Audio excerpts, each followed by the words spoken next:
ನೆದರ್ಲ್ಯಾಂಡ್ಸ್ನ ಆಮ್ಸ್ಟೆಲಿನ್ನಲ್ಲಿ ನಡೆಯುತ್ತಿರುವ FIH hockey ವಿಶ್ವಕಪ್ನಲ್ಲಿ ಭಾರತ ಪುರುಷರ ತಂಡ 2ನೇ ಹಂತ ಪ್ರವೇಶಿಸಿದೆ.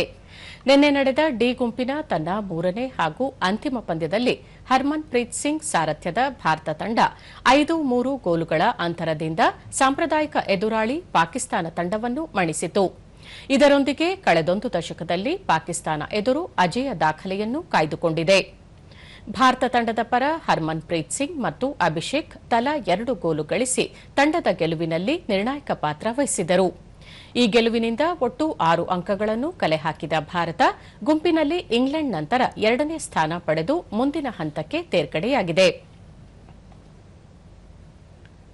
ಈ ಮಧ್ಯೆ ಸಲೀಮಾ ಟೇಟೆ ನೇತೃತ್ವದ ಮಹಿಳೆಯರ ತಂಡ ಇಂದು ತನ್ನ ಅಂತಿಮ ಗುಂಪು ಪಂದ್ಯದಲ್ಲಿ ಇಂಗ್ಲೆಂಡ್ ತಂಡವನ್ನು ಎದುರಿಸಲಿದೆ. ಪಂದ್ಯ ಭಾರತೀಯ ಕಾಲಮಾನ ಸಂಜೆ 6:30ಕ್ಕೆ ಆರಂಭವಾಗಲಿದೆ. ಸದ್ಯ 4 ಅಂಕಗಳನ್ನು ಹೊಂದಿರುವ ಭಾರತ ಮುಂದಿನ ಹಂತ ಪ್ರವೇಶಿಸಲು ಕನಿಷ್ಠ ಡ್ರಾ ಸಾಧಿಸಬೇಕಿದೆ.